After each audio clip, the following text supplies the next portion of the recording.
Hello everyone, and welcome to the first day of the new CBR season. Let's hope we are starting with an absolute banger in the first one on the stream, because I had to miss the last time slot as a player myself. Luckily, we finished that game fast enough with a 2-0 for Rough Justice, so I can be here on time. And yeah, we are going to look into NoScrim versus SK. And let's see who we have here on both sides. NoScrim actually looks like pretty stacked with a lot of Lions players and some like very familiar names, at least to me. So I think that is a very spicy combo. And I'm very curious what these guys bring together in their first season. The other side here, also with a lot of no names, I think, at least for me, more from Siege and sometimes from Ranked. I also do think it's their first season as a team in this constellation. So very interesting what we are going to see here in the Rustic division on game day 1. And I think like 1 minute until the lobby is ready to go. Teams still need to sort it by a little bit.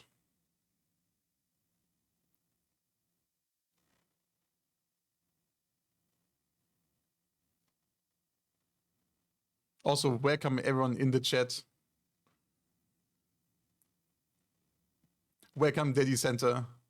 Welcome Queen, Unique, Preclara, WRZ, Marzipan. Welcome everyone. Also Momo, welcome. Nice to have you guys here to enjoy this game day with me. Unfortunately, we have to endure the 3 minutes delay we have to set up for these games to ensure that we have good competition integrity, so no one's able to use the stream as cheat code. So yeah, unfortunately, the chat interaction is a little bit slowed down. But as always, I want to hear your opinions on what you're seeing on the stream, how you are surprised or impressed by the strategies we are seeing, especially considering these teams are kind of fresh and we are playing in the lowest bracket here. So this might be a lot of fresh air, most likely, especially since we heard in the chat by Center that we have insane amounts of scrims on the team NoScrim. And they are super prepared and went absolute into every detail, most likely, as their name intends. Yeah, but still, I hope they at least have some basic synergy and we see some nice combination strategies. I know these guys are capable. And I do also hope the other side, SK, is fighting back on the same level. So we have an interesting match, a good back and forth, and maybe it gets spicy. And I have to get emotionally involved into what we see here. Because it is so close, so nerve-wracking. And we are popping into this lobby. Hwang, Yanyudao, and Lion Roar and Spartan bans. Pretty standard. I do also like the cannon ban in general because it's denying basically all forms of tower strats or super slow blob actions that I personally do not enjoy as much from a viewing perspective and also not really from a player perspective. So thanks a lot to the captains for banning the cannons. The map we play is Hidden City. So yeah, it should be familiar. We also saw this already in the first matchup of this evening that you most likely saw, right? On another channel. And yeah, NoScrim here with a few Kokos and some Arbalists as special units. Basically the same on the opposing side. Unit-wise, nothing really super spicy here on both sides. Pretty standard. Maybe the only very spicy thing are the Kermits here. And I am not super convinced. Currently, I wouldn't rate Kermits as high. I think a unit of Impikes would have done better for the overall composition in most cases, but I think they are planned for just AFK blocking the gate, if I have to guess here on the SK side. Hero composition-wise, we see a lot of muskets here on the SK side. Very interesting. As a musket enjoyer myself this season, I do agree that musket is actually fun and very strong with the double bomb currently. It got massively improved against heroes and against units. But on the other hand, they do not dish out that much DPS in all-in fights. And if there are not a lot of specials to hunt, they also use value compared to other hero classes. So considering what we saw here on the battlefield already, that both teams just play a few Kokos, I do not think that massively stacking muskets is the way to go. But we will find out if this is paying off. And we are heading here into another tower push phase. The bread and butter of all these maps. The most iconic, always the same, boring tower push phase. Please, devs, give us more maps like Fjord without tower push phase. Please, I beg you.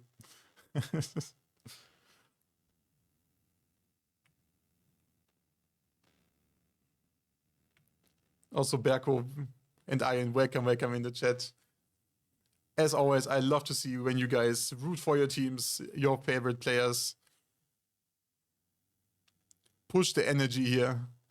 I know from a very internal source that these guys will enjoy the VOD. So, yeah, put all your love in the chat for these guys. So they can enjoy to watch it back. Because as always, the first time is something special. I do think SK really wants to musket stack here on top of the gate to deny the ram. But in general, if you win the RT battle here as an attacker, which is pretty manageable, you have so much artillery combined with traps and potentially Orochi to open the gate anyway. So I do think that denying the ram is also most likely not the craziest time win or game-breaking play. Towers also reaching uncontested, as expected. Muskets keep throwing and farming some damage, but without bigger impact. Especially on Spear Sergeants, their self-healing abilities are too big to really get impressed by K-drop damage. And we see SK retreating here to the, nowadays pretty common line of defense on the B point, from where most teams start rotating to wherever the opponent is heading. This is also a pretty common thing.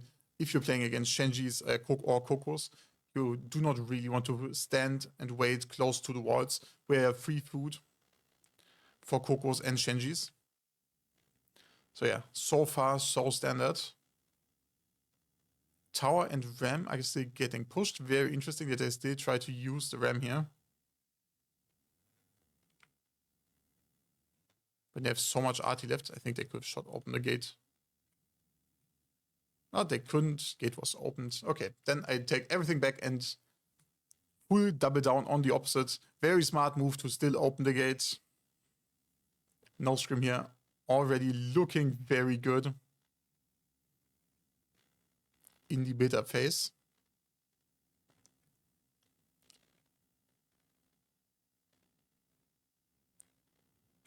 Both teams are still scouting out on the map, being a little bit spread with their heroes to gain as much information as possible.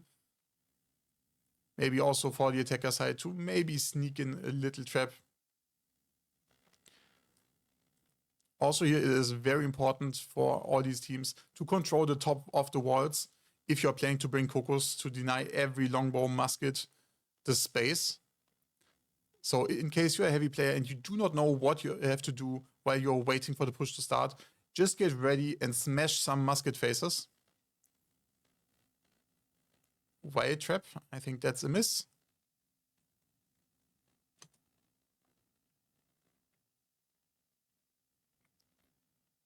And now they're fully committing to this backstep push. A little bit of a long snake here in the back.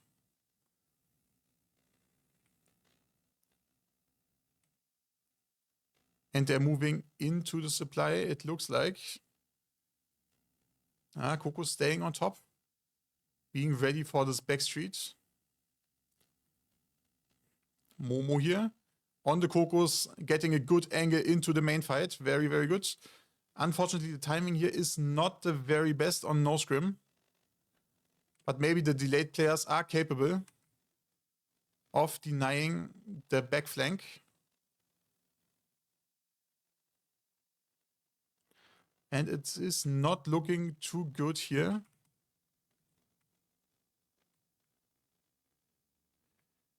And it looks like they're slowly getting killed.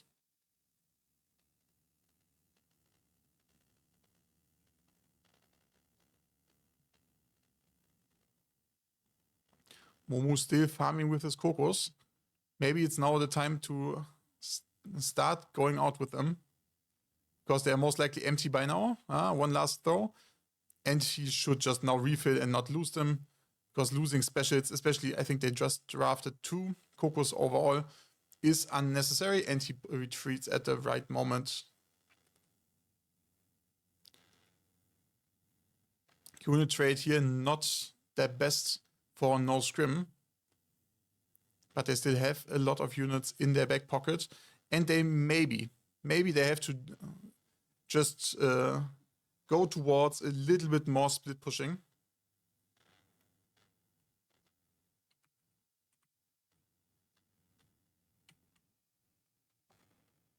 We are quickly zooming in and trying to fix the camera perspective.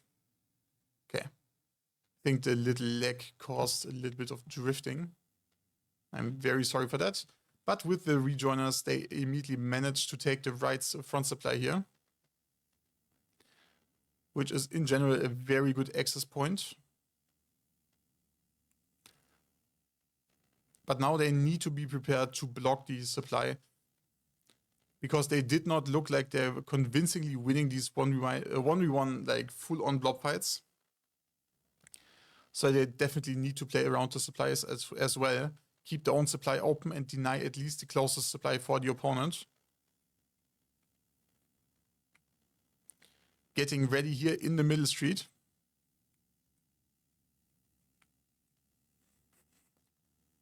Also, Noneva, welcome, and thanks for showing up. I hope you have a great evening as well. Supply here under pressure, but the Rattan round sheets are holding it. Nice try from SK to deny the supply. Good reaction from NoScrim. And now we are getting the trap into push here. Cavs are getting ready on the flanks. The backside phalanx by the captain, by Shrew. They are ready. Sankao dangerously front here at the front line with his Kokos. And the Kokos are getting taken out. Not a really good position here, maybe. You managed to save some. Momo also having his coconuts. And they need to maintain their formation here and let the Kokos farm.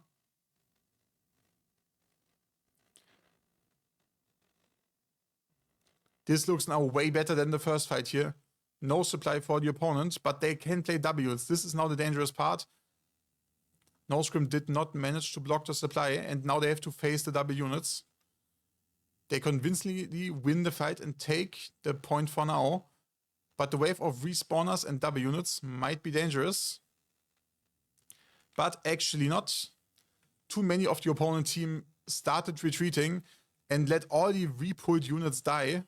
That's actually a miscommunication on SK side that is at least costing him 3 units.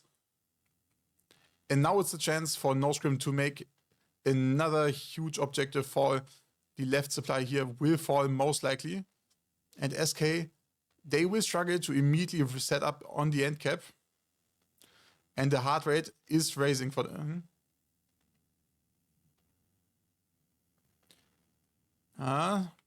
One lone hero here on the point. Charm being a little bit too early, especially with impikes. That's not the best scenario because you're a blob fight support unit holder and you're not supposed to do the lone flank plays here.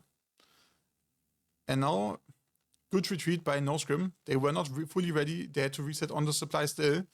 But now they've reached a critical mass of units. And we see a wild camel flank here. Not even holding fully. I'm not really convinced.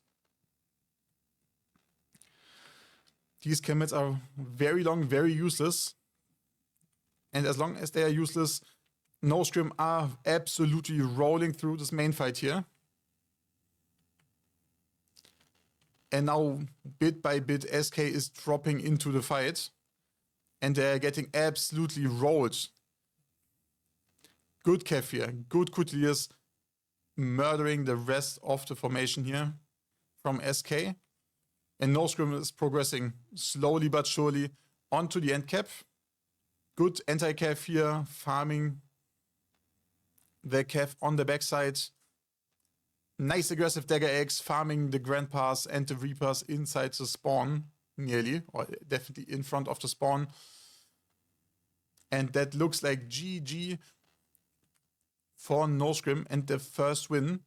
After a little bit of a slow start, they definitely improved on their blob fighting and they got into the mode, into the zone where they are in the farming mood. Actually insane. They got much, much better. But I also do think that SK had a little bit of a bad miscommunication from the second fight onwards. So I do think they definitely need to improve on that. And the best way is just to play games. Play sieges together as 5-man stacks. Play more scrims to get comfortable with good communication so your shot caller is capable of giving you the right calls, when to pull, when to retreat, and where to set up. But yeah, Momo here with an outstanding performance here for the MVP. Also killing 23 Kokos. That definitely speaks for a very, very smart usage of his own Kokos. If he was capable of spotting the opponent Kokos in the blob, directly targeting them, and winning the special battle. Definitely very well played and a very deserved MVP.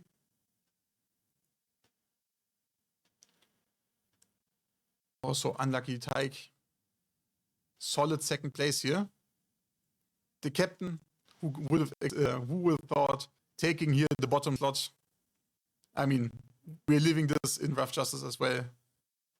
Also the captain of our hearts, Blood Story, taking the bottom fragger slots in every important game to carry on the bottom. So also greetings to Bloody. On the other side, Knario with a very outstanding MVP here also on their team, 110 kills. Very solid performance with his units. I think hero gameplay is improvable, since damage numbers are not that crazy. Yeah, and I do hope the second game is maybe a little bit closer than this one. We see some more back and forth. I would also wish that we see a little bit less like massive blobbing and a little bit more flanking action, a little bit more splitting. I do know it is Rustic Division and it's very hard to pull off solid splits, but yeah, a man can dream.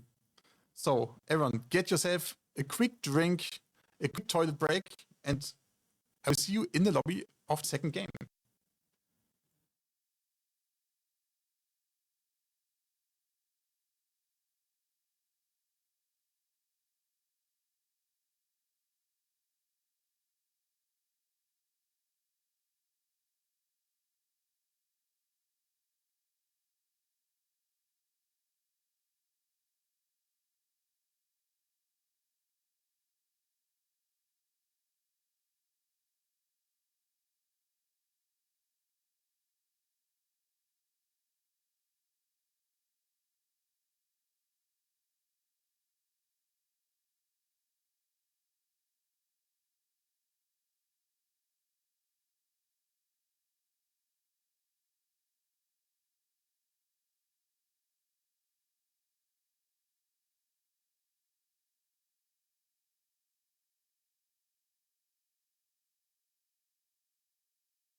And here we are back in the lobby for the second match of SK versus NoScrim.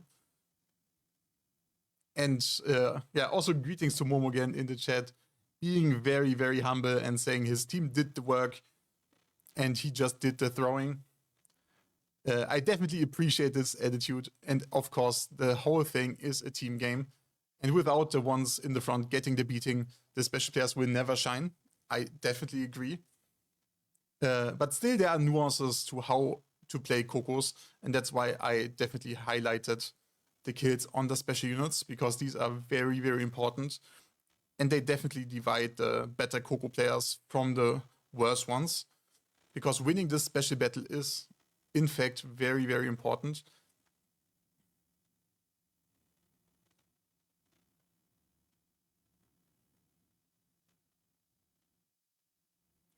Also, another very, very interesting question in the chat. Do NoScrim have a shot caller? That is actually a very, very interesting question. I'm also asking myself now, after it's brought up in the chat.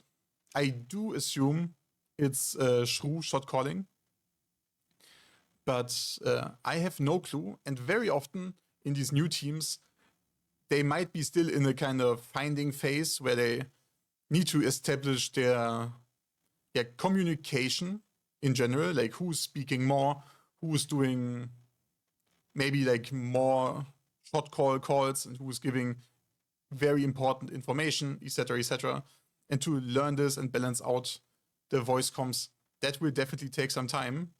So I would definitely be very grateful for some leaks in the chat. How the atmosphere is in voice. Is everyone silent? Is everyone yelling like back and forth against each other? Do you have a calm shot caller? Is someone yelling at you guys? I am very curious. So just tell me in the chat and let us all know here.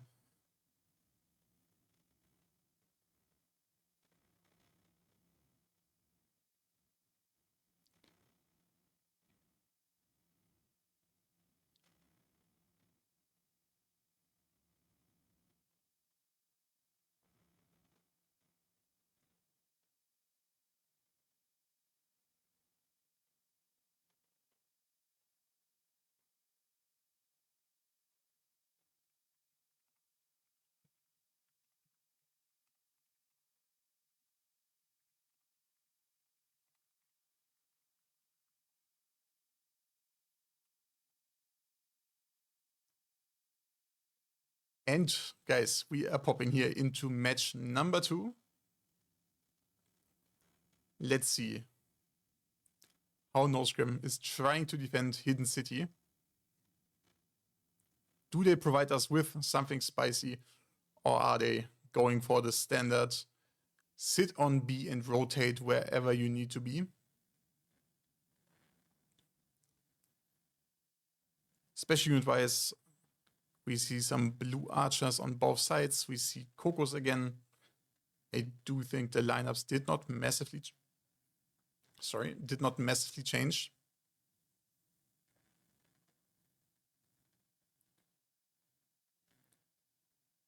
SK hero composition also did not change.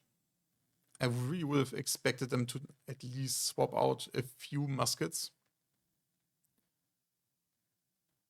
But maybe they are cooking something we don't understand, or maybe their players are way more comfortable on playing musket. I think ultimately that's also a factor. You cannot really force people that don't feel comfortable on a class onto a certain class just because it would be better for the composition.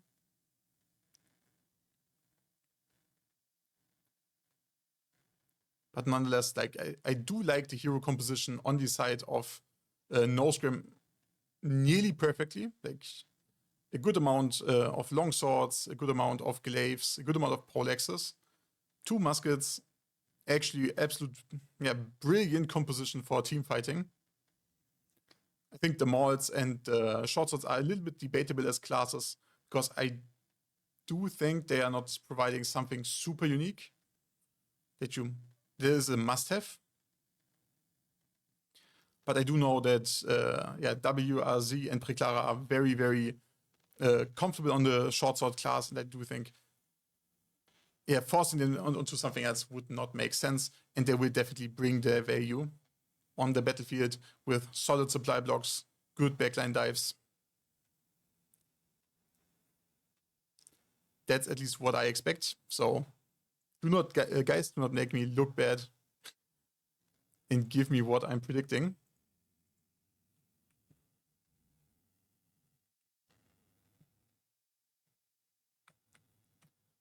And we're heading into tower push phase number 2.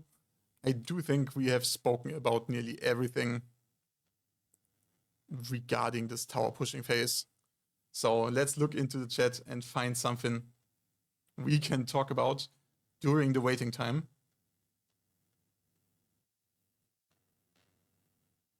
Okay, Preclara is leaking.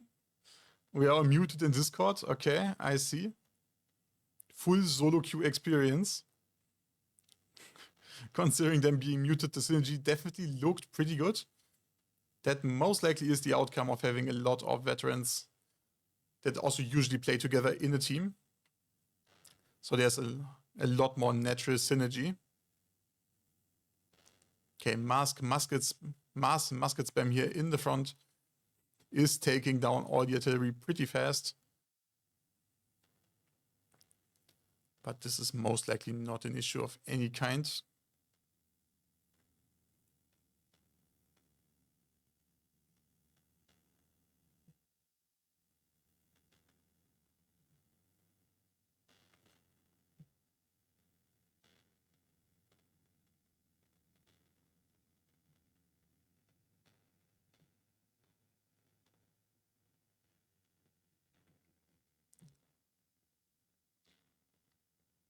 Guys, maybe in the chat, let me know. Are you guys really enjoying these like tower pushing maps where tower pushing phase also offers opportunities for, I don't know, sallies, delayed sallies, to deny towers, maybe some like artillery or cannon strats? Do you enjoy these? Also maybe in other rule sets where artillery is allowed, for example? Or are you not a fan of it? Like me personally, I'm actually absolutely no fan of tower pushing phases at all, because I do find them pretty boring. And I also do not like strategies that revolve around killing towers and playing time. I know they are super effective, especially in the CBL rule environment, but they definitely do not make me happy. It's not the type of game I enjoy. So yeah, I would be really interested in how you guys enjoy it or not.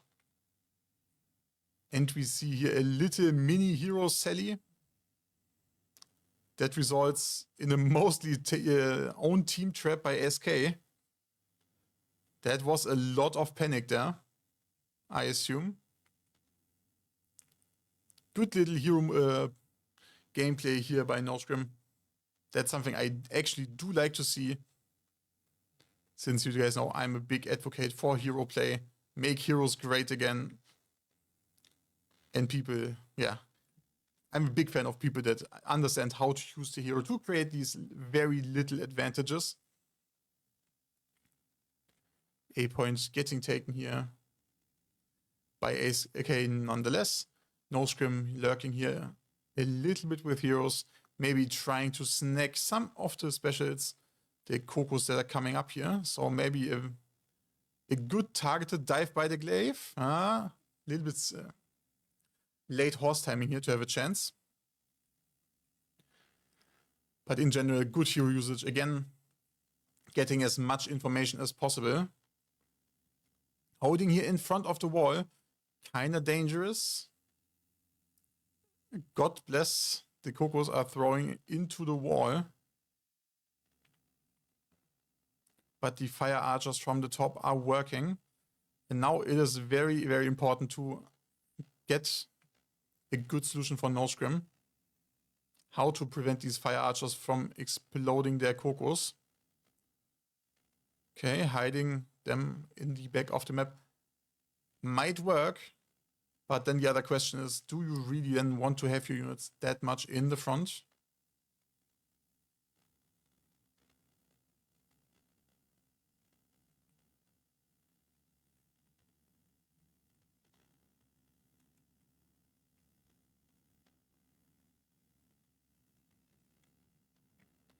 looks like NoScrim is getting closer. Are they really preparing for a counter push? I would love to see that, but I think it would be a massive mistake pushing into these special setups and getting murdered by the trap when they come onto the platform on top. But nonetheless, they made the opponents move to the backs there as well, which seems to be the very most meta strategy nowadays, which is in opposition to the usual, I would say, ranked seed strategy of taking the top right stairs here on our screen. Fire archers from the top here definitely putting out some damage, but they are not finding the Cocos, and that is the most vulnerable target to the fire archers. Also, they're running out of ammunition pretty soon, while NoScrim's units can heal on the supply. So the trade-off might not be the most glorious when they're not finding the Cocos.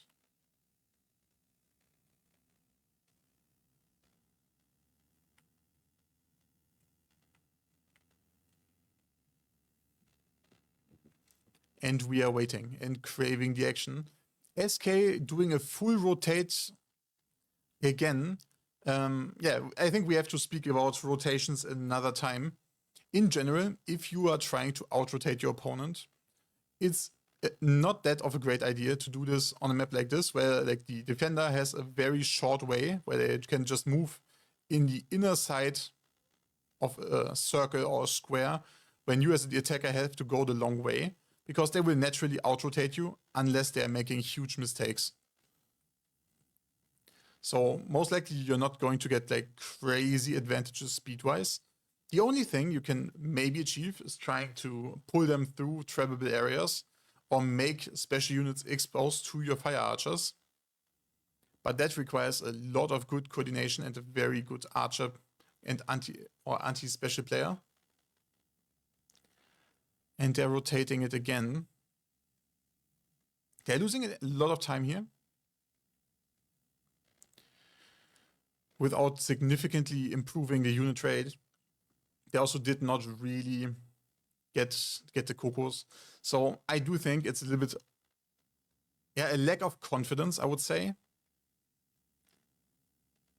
And now they're going fast while spreading out way too far. Like, the spread is absolutely terrible, and NoScrim will kill half of the team before the fight started for the other half.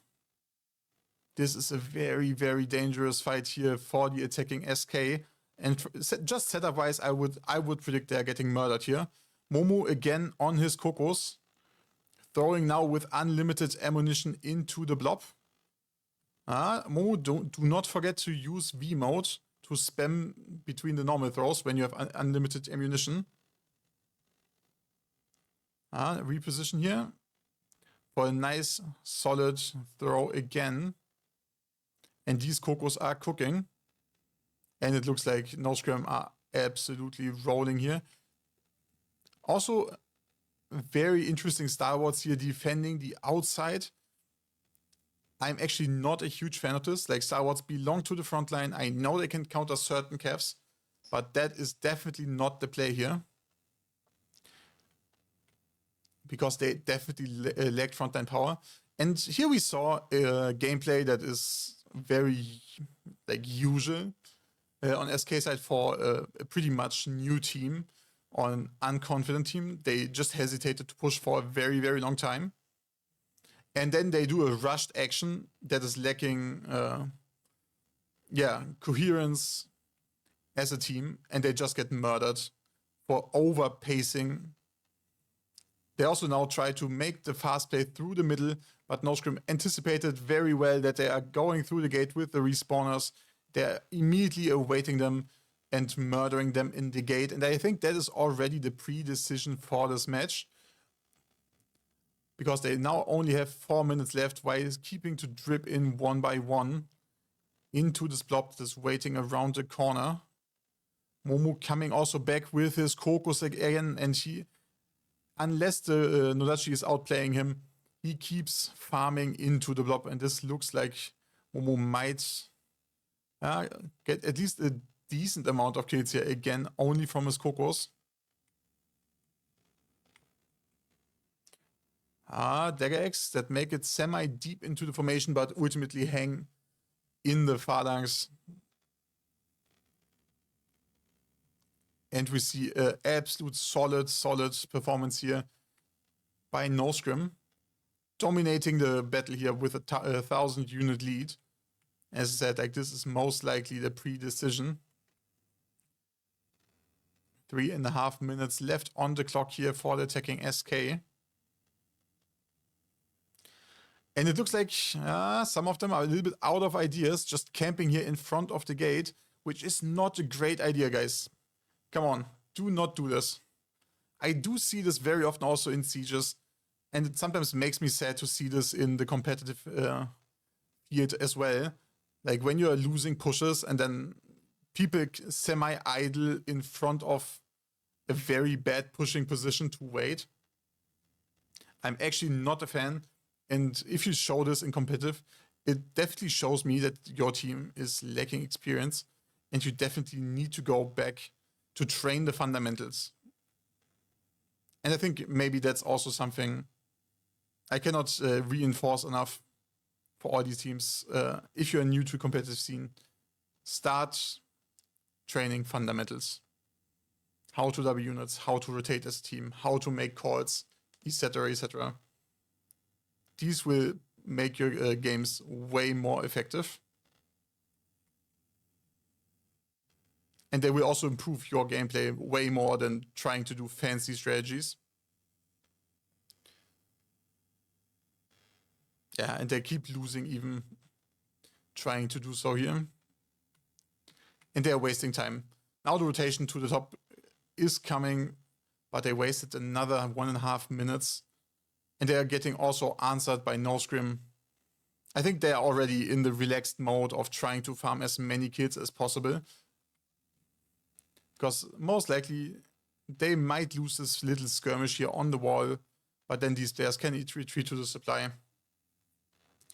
Also, even if they would lose B, the game is not turnable for SK.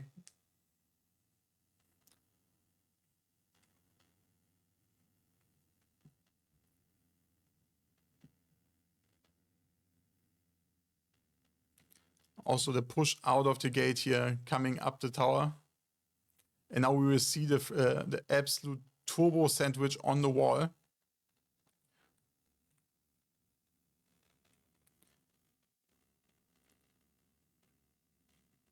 By the way, guys, if you're playing Phalanx, do not play them in block formation. Please just don't. It makes them just vulnerable to flanking and other stuff. So ideally you want to use double C tapping, so you're spraying them out further, or at least F1 formation. And yeah, this is how the absolute slaughter here for NoScrim happens. Like NoScrim actually really dominant performance besides the first fight on their own attack. But yeah, other than that, they were actually really solid, showing good team cohesion, even without scrimming. That is very impressive for a first match as a team.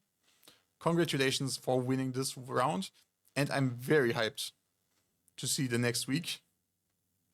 And maybe also I'm hyped for next season. If you guys stick together and maybe start fighting higher division teams, I would be actually really interested in seeing these matches. But for now, we definitely enjoyed this one. So yeah, GG's, NoScrim and SK. SK, also keep your head high. I think there's a lot of things you can improve on, and I have trust you are absolutely capable of doing so. So I do hope you watch the replay and pick out one thing after another to improve on. Yeah, Momo here, as predicted, with a huge farm with his Kokos. Here he did not catch the opponent Kokos, but that makes sense considering the positioning there on the first supply fight, where I think he got crazy amounts of kills. The other side, getting equally beat up. And we see very okay. I guess the team damage. That scoreboard here is actually really, really wide. Not gonna lie. Shindura taking the MVP here for AK. So yeah, guys, hold your head high. It's not a shame to lose to these guys. There are a lot of veterans in there. And yeah, I do really hope that you guys keep on working, keep on playing, because this competitive scene needs every team to make it as interesting as possible. So yeah, guys, we are heading into a little break until 8, or like maybe a little bit short before 8. Then I will come back with the next match, which will be from the chivalric division. So stay tuned, get yourself a toilet and snack break, and we will see us after the break for the chivalric match that is coming up.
And hello everyone, welcome back to the lobby of Yerbadi versus Kermit Corp. Here with the actual and current bans we see here in the lobby. Kermit saving here the Star Wars, I think, as their main frontline unit, while Yerbadi immediately securing Iron Reapers as the supposed, I would now say more soft counter than hard counter nowadays with Iron Reapers. We also see Rattan Vipers, Coco, and Lion Raw crew banned from Kermit Corp. So they definitely do not want to give Yerbadi specials they can work with. And also Yerbadi does not look like they really want to use and see specials as well, because they are also banning Shenjis and Siphonaris. Rattan Pikeman ban also very, very interesting. I do not really know like how worth it is. I think it just mostly influences some war bans because Rattan Pikemen are so cheap. But Rattan round sheets are also still available. So I am not quite sure if this was like a super important tactical ban or if this was more of a, I mean, we have to ban something ban.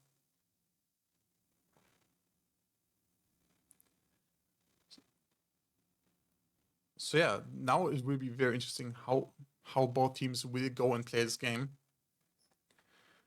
I do think we might see some Arbalists as specials, maybe some Fire Archers. We could also see some more mobile, very cuff-heavy gameplay ideas. But on the other hand, like Phalanx is still open and also still very, very strong. So I'm really, really interested to see how both of these teams want to solve the riddle of these banned and saved units. Yeah, but if they save Reapers, they could maybe even go for something like Banner Guard charge reset on Reapers to counter shield blobs. Maybe that would be an idea. Unfortunately, like the biggest support to these type of strategies with healing archers is not allowed in this tournament because of the lag it is causing for everyone who is maybe not like that deep into the rule sets. So yeah, I am very curious how they're going to solve it. I think for most of us, it's very clear that Yerbadi will be here the favorite of this match. While Kermit in the underdog position, they have everything to win and nothing to lose. And I do hope that they are cooking something to make Yerbadi struggle and give them the hardest possible time. Because, as always, I as a caster, and I think we as a crowd want to see the favorite struggle a little bit and maybe the underdog to have success. And yeah, I do hope we pop very soon into the lobby. Lobby is already filled. Casters just need to be all put into the casting role or the observer mode, and then we are good to go and ready to pop the lobby. I think it's just me not being in the correct spot. Mr. Derowald, please do your duty.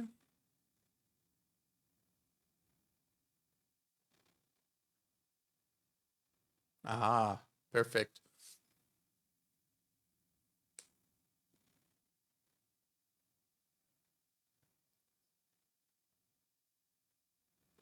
Also, the lineups are not too spicy for now, I would say.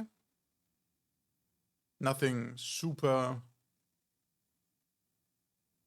unexpected, I would say. I think Yerbadi lineup pretty standard. I think Doxy maybe being the biggest surprise here. And also maybe Tirolkus. Pretty unexpected here on the side of Yerbadi. Rest, being seasoned players on Yerbadi's side, nothing special. The Kermit lineup, I think, is also pretty much the same as always. I'm not quite sure about Zalor and Nyami. I think they might be new, or just might be my old brain not perfectly recognizing who they are, or maybe they are renames, which is a very common issue in this game. Because I can't find people on my friend list when they're all renaming into something wild. So guys, please don't do that. Don't make an old man struggle. And there is a special unit I did not even think about. On both sides, we see Falconettis being played. I myself, I'm not the biggest fan of Falconettis because I do think they are slow. Their battle impacts, like DPS and CC wise, gets outshined by other special units. And yeah, I'm not the biggest fan of Falconettis. But Yerbadi in the past has proven that they are capable of making them work with good positioning. But in the other tournaments, there was at least artillery where Falconettis kind of shine with countering artillery. But now in a no artillery scenario, I'm not sure how much value these Falconettis will hold. And I'm willing to learn. I'm willing to understand how Falconettis might be a better pick than I think.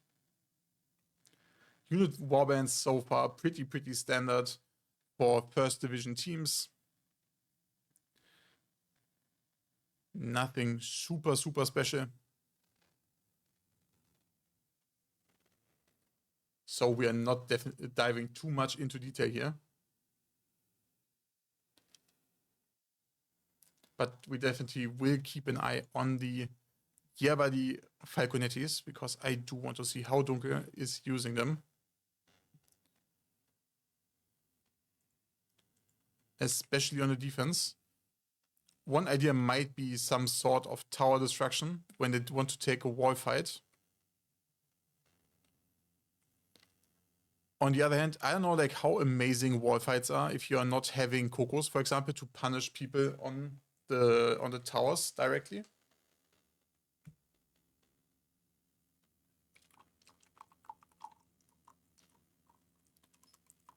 I will also now use the tower pushing phase to immediately get myself a fresh brewed tea.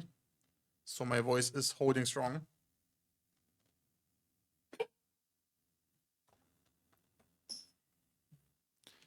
And we see the Falconettis exactly going for the towers, trying to deny 2 towers, which could indicate a strategy that revolves around letting only 1 tower reach and force opponents either into wasting time or getting caught in a 2-sided fight in a very narrow space.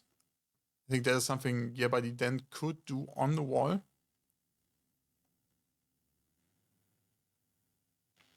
They're also pulling Helots to the wall. Very interesting. I have actually no clue what the reason is for these Helots in this position.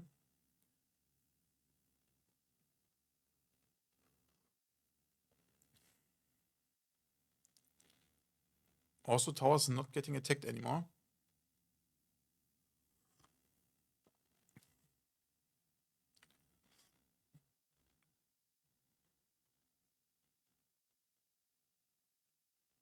So we are back to the drawing board and asking us, what are the Falconettis supposed to do? What is the glorious task for the Falconettis?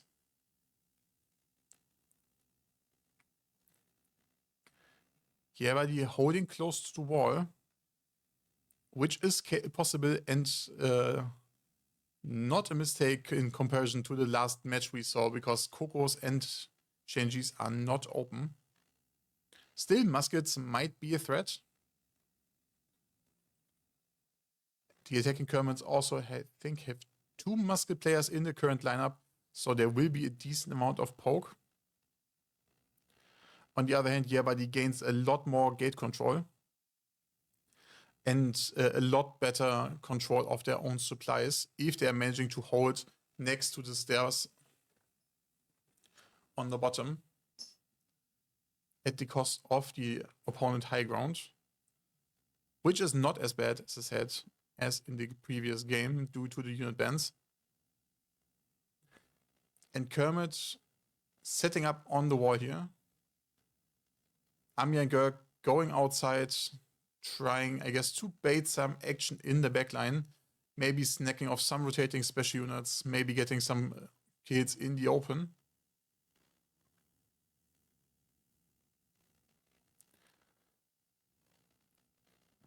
Some aggressive plays here on the bottom. Suliang being outnumbered and loses his poor green Rattan round sheets for free.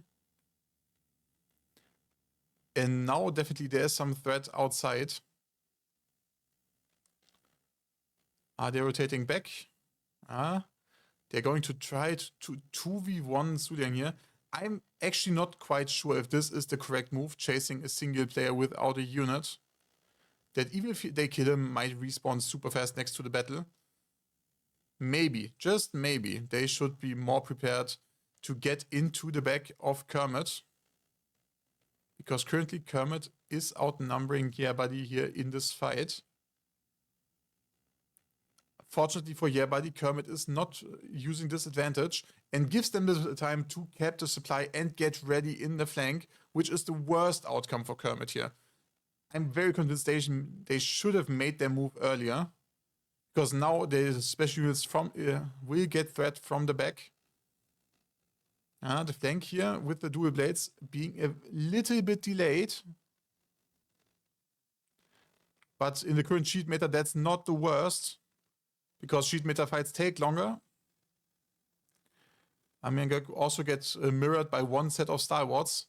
They cannot really crack with their heroes, but their units did get micromanaged good enough to get now into the backside of Kermit, and we will see a very beautiful executed 3-side fight that cleanly wipes Kermit already. The supply blocks don't really matter because Yerbadi absolutely dominated that fight. These Kevs might hurt because there was not a lot of anti-Kev of Yerbadi. A little bit of a micro mistake by Zani. Going for the front line here at the stairs instead of orientating himself more towards the gate. I know Phalanx is an amazing infantry killer, but that is not the job he is most suited in this lineup for. So yeah, good for Yerbadi that these Kevs did not have the craziest impact. Yerbadi doing a quick reset that might give Kermit the time to be fast on the wall and maybe down to the left supply, if they read the situation and take the risk of a fast push.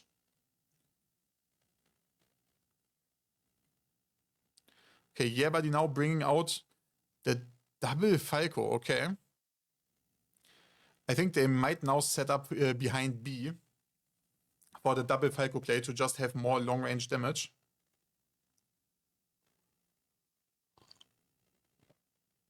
I guess that might be the idea here, to just have more long-range DPS on these long roads and force the opponent to start pushing into them.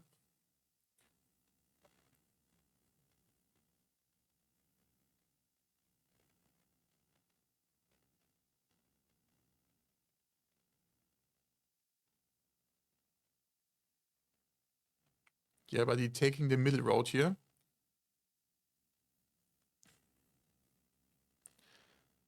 Leaving B just hero blocked.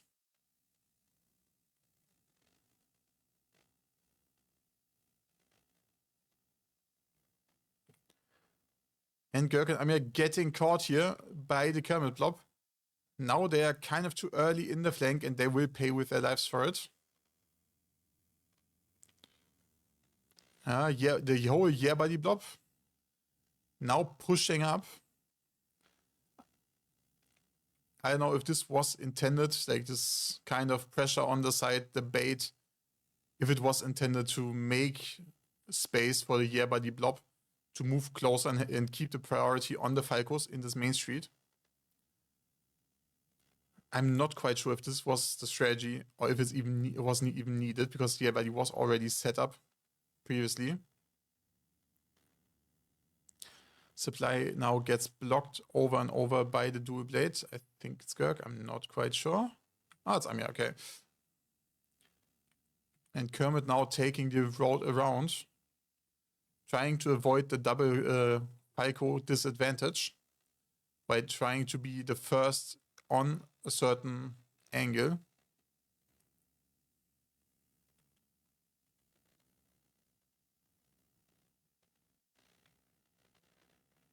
Five minutes on the clock.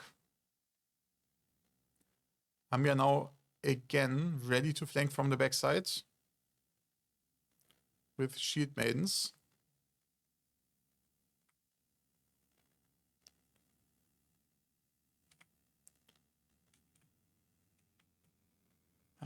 Trying to pick the longsword, which is a very hard task to catch these guys, because they can always press ultimate and run out. And now they have to, again, they're forced to pull the units around the corner into the already pre-set up Falconettis. How are they going to solve it? At some point, they just need to commit anyway.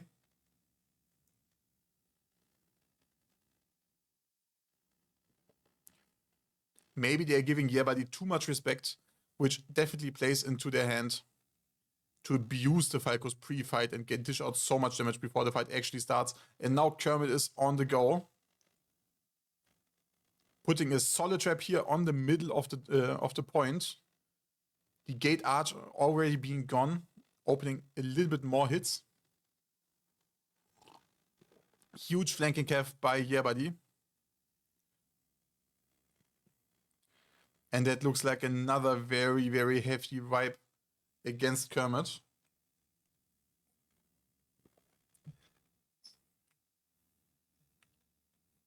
Supply got blocked for a very short amount of time by the Kermit dual blade,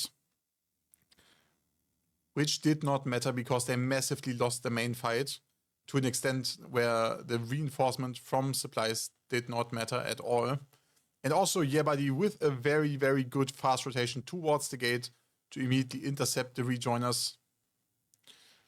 They also bring a unit of Modaos to, maybe farm off Kevs that are coming along.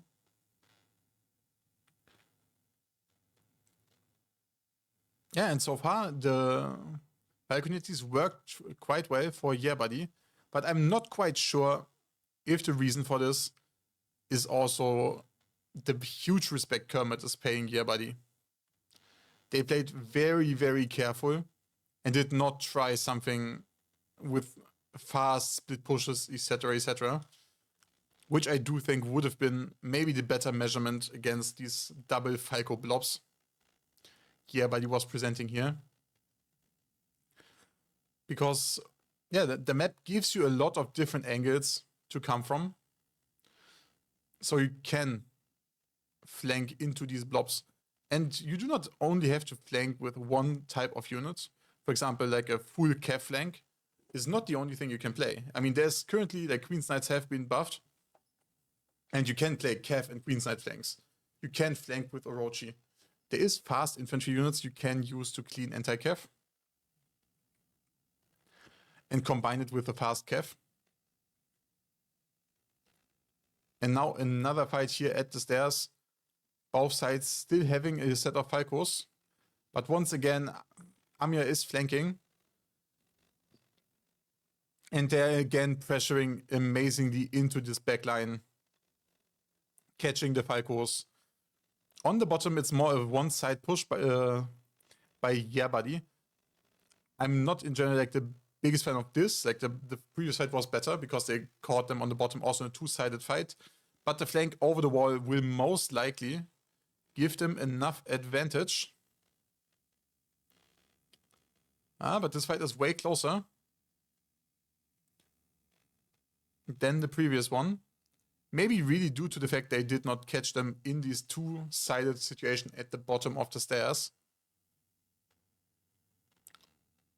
Also, the backside flank here getting massively slowed down by Rattan round shields plus spear sergeants, which is a very devastating combination to deny every DPS unit, because you're massively debuffing them and also offering a massively tanky unit to stall time in the backline. Still, the unit rate went down further, and also all the supplies were open, and yeah, but he keeps reinforcing, and that should be it. GG in game number 1.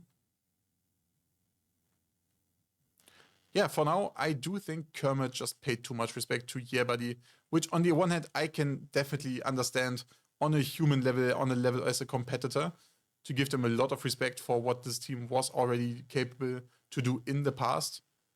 But if you get too much pressured by your respect for your opponent, you need to at least play more without respect for them.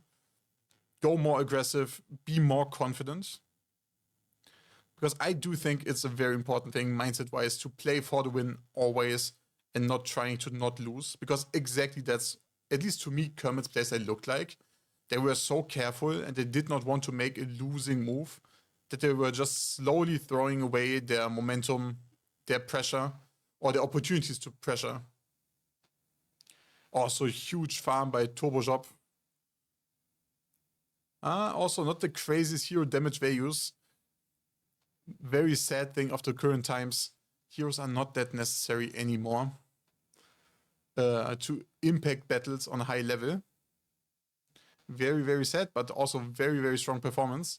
Yeah, Doku here with his Falcos, getting a lot of support points done. Also maybe with the longsword. I don't know actually how much Falcos contribute to support points via CC.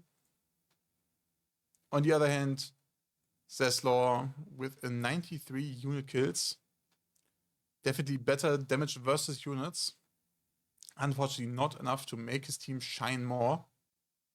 And I definitely do hope in round 2, when they are more with the back to the wall, they might find more aggression, more confidence. Because Yerbuddy are beatable. They are not an immortal team. They can bleed, and yeah, teams do not need to respect them on the battlefield too much. So we get more aggressive Kermit maybe next round.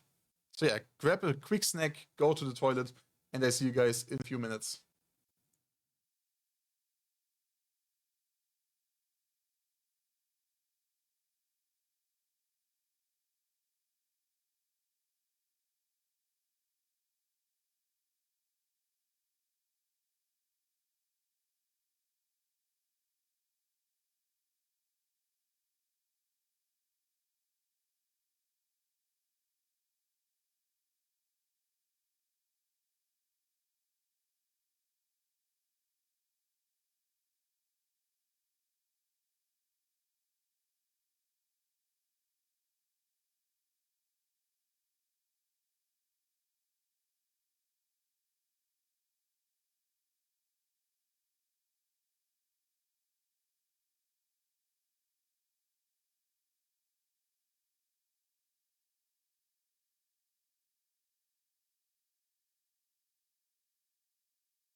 And here we are back in the lobby. I quickly just show the bands again so you are oriented. What is open, what is banned. And then we are also kind of ready when the casters are sorted out of the player field. And then we are ready to pop into the game number 2 of Yeah Buddy versus Kermit. Yeah Buddy leading so far with 1-0 after they won on their defense. And I'm quite interested into seeing the Falconettis being used by them in the attack. Most likely, I mean, on the stairs, they could really try to either go for a crossfire of Falconettis or just a double setup like they used on the beat fight as a defender.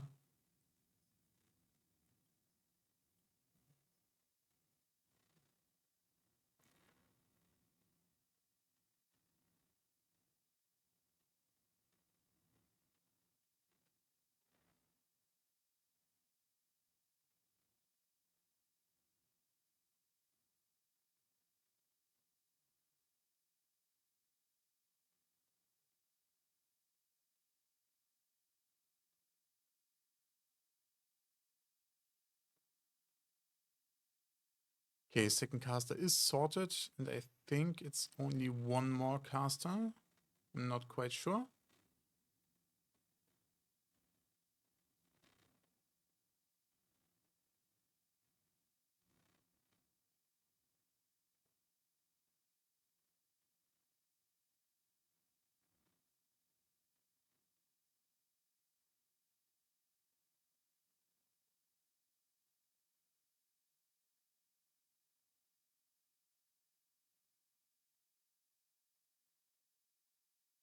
Yeah, okay, perfect. Last caster sorted.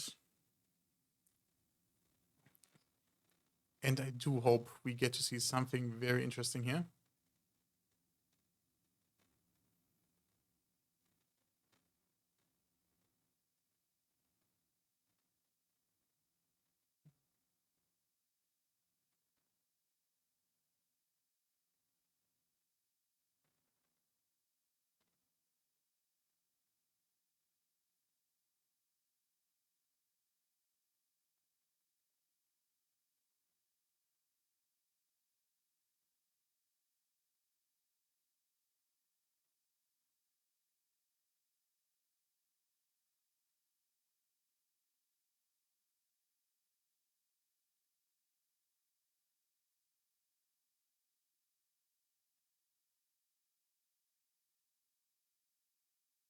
I don't know, actually know why I'm not popping the lobby.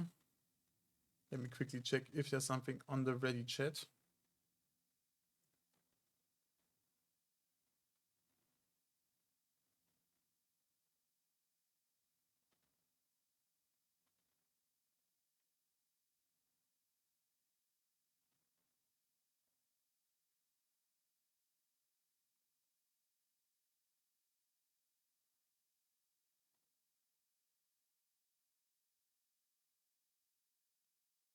Okay.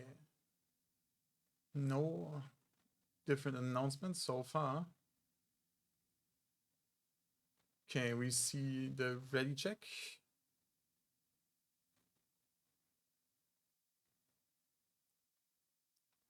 By Derowald.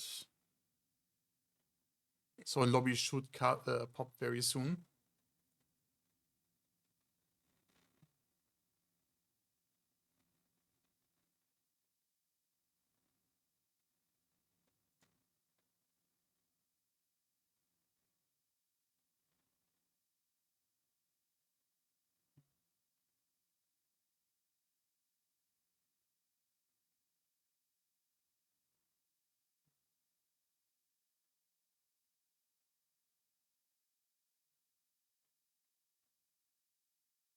And we are finally popping into match number 2.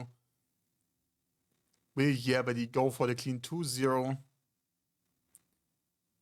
and pull up to Yeah Buddy and pull up to Rough Justice also 1-2-0 in their first match. I think that will be also very interesting to see how these teams compare throughout the season. Will they keep up with each other on the same level? Will they beat every opponent on their way until they finally meet? I think in the last game of the season, we will see. So my inner Rough Justice player wants to root for Kermit, that they give Yerbuddy an absolute hard time. Also my inner viewer wants to see Kermit put up a really good fight and find their confidence here. They are also now playing 3 Falconettis. So either one for every fight, or maybe also a two stack like Yerbuddy did. Yerbuddy with the same 2 Falconettis on Dunkel and Winkro.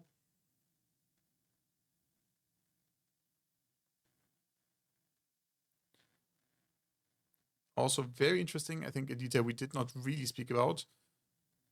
Kermit is bringing the new Doppelsöldner unit that is capable of silencing to improve their team fights, but I'm not quite sure how strong they really are.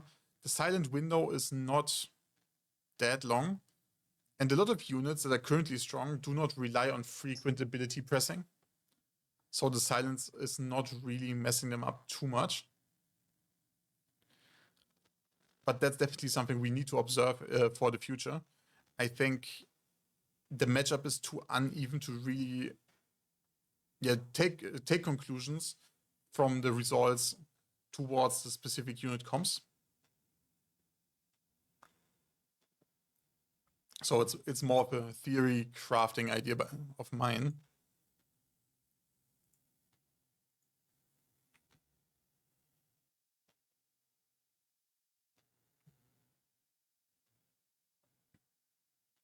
And we are back to another tower pushing phase that is making us sleep and chill just a little bit before the real action starts. Unfortunately, no Sally out by Yerbuddy. I mean, the unit comps already shown that, but my inner aggressive player wants to see some variation, some crazy threats. But the Modaos were also ready in front of the gate. And as a big thank you, they're getting rained on with arty and musket bombs.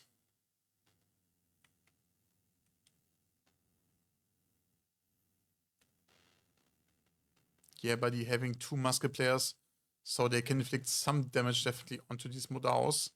On the other hand, Modaos are pretty beefy. So I'm not even sure if they really die to muskets throwing their bombs and care drops at them.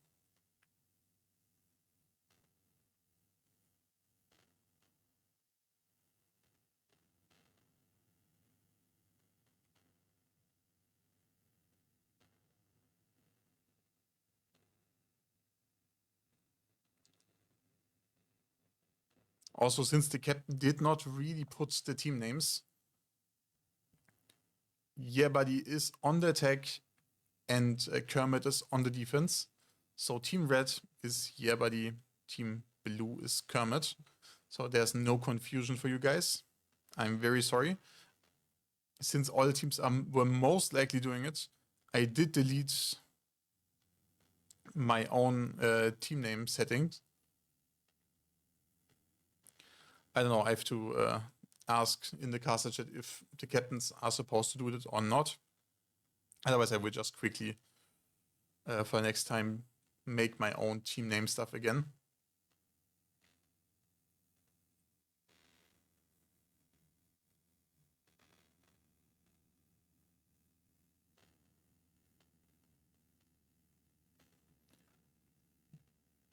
And once again, also a very close holding position that is enabled, like we said in the last game, by Coco and Shenjiban. Still, this position there on the bottom of the stairs is attackable by Falconettis from the top of the stairs. None of them pulled so far to get yeah, to have them protected, safe in the storage from any early hero climb or whatever.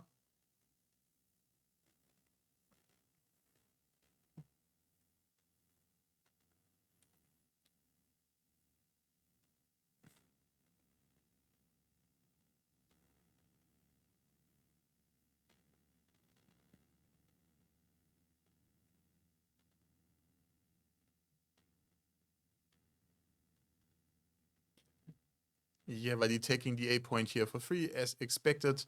And we see a slow move back of some units towards the back or towards more of the supply side.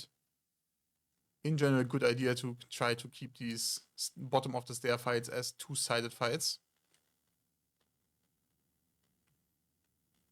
Especially against the dangerous gear buddy double Falco that they might face again. Falcos now have been pulled on the supply under a big cover of shields. Very good practice here.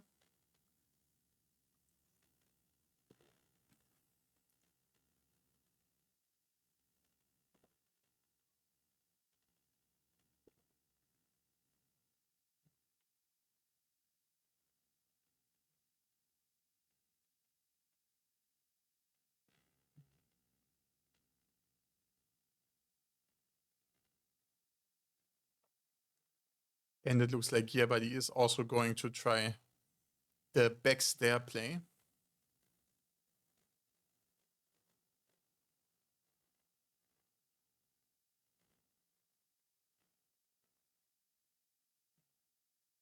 They're bringing out quite a lot of anti-cav. We see Modaus and double Phalanx.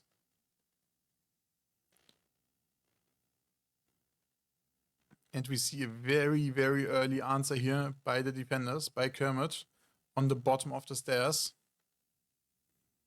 They definitely do not want to give Yerbadi any space here on the bottom. The question is, does Yerbadi need the space on the bottom? And I think the answer is definitely no. Because the Falcos worked perfectly in this very narrow blob fight. Also the trap hitting beautiful 2 big hits into the blob of Kermit. And this might be a very, very brutal experience. Very delayed flank here into the backline of Yerbadi.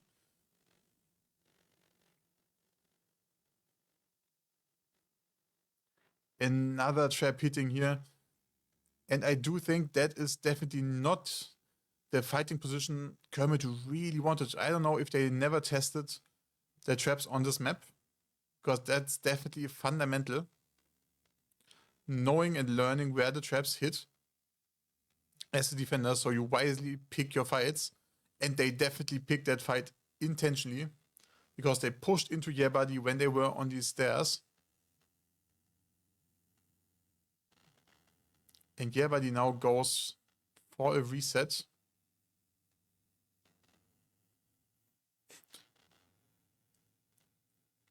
While the supply is getting blocked by Zani.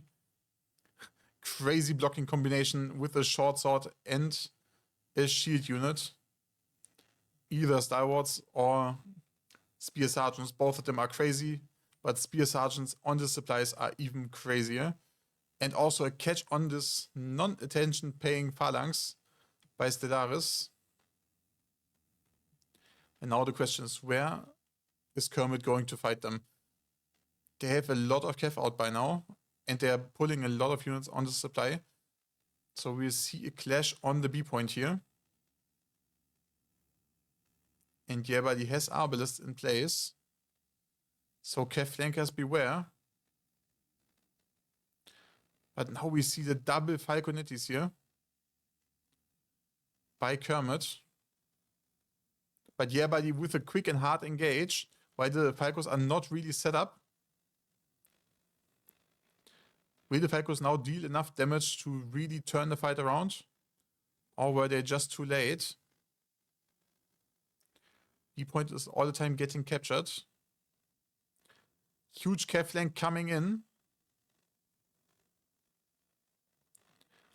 Yerbadi not really losing a lot of units, it looks like. And they're very slowly eating themselves through the Kermit blob. Also getting double unit reinforcements from their supply. That now gets interrupted by a dual blade. It might be even capable of getting a kill in 1-1 against the musket. The musket needs to run. But yeah, buddy won the main fight. And the Neo can progress towards the end cap. Unit rate got slightly more positive for Yeah Buddy.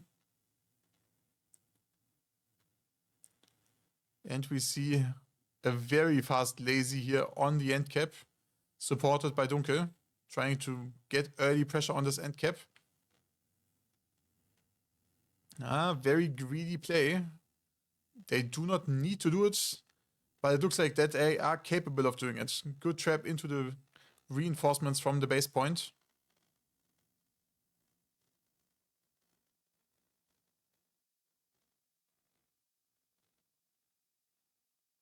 And yeah, by the reinforcements coming in hot.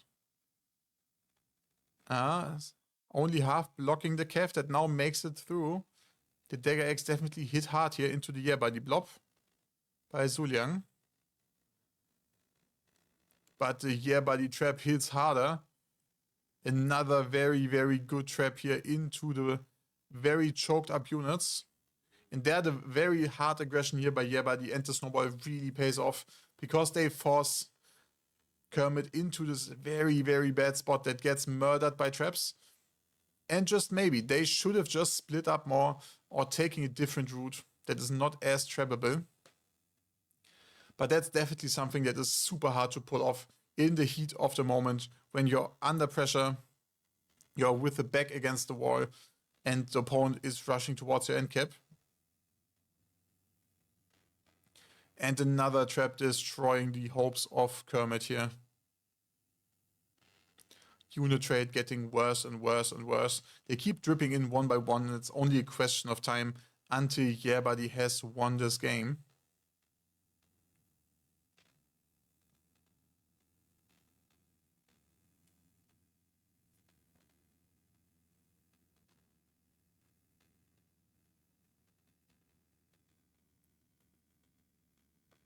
I definitely do appreciate here the very, very brave tries of everyone here, like Planta, Stellaris, trying to hop on this end cap to delay the absolute undeniable and safe ending of this battle. Yeah, but here taking the 2-0 and progressing unbeaten and unquestioned into week 2 of the CBR. Terolkos here getting the MVP with his longsword, killing 2 Falconettis and a big amount of Star Wars. Second place, Atomic Jan with his Poleaxe. Third, Apex with his Poleaxe. Killing the most units, but getting out-supported. Very unfortunate scoreboard for him. On the other hand, Zuliang, I guess his Kev definitely massively improved his unit kills here. Nice try, nice try. Unfortunately, that was not enough to turn the game around. Yeah, GG's to both teams. Yeah, and that's about it. I do think my voice is cracking a little bit too much. So I will host you guys over to the main channel where you can see the last game of the Chivalry Division as well. So yeah, thanks a lot, guys. Thanks for staying with me and enjoying the games. And we'll see us on the next Sunday.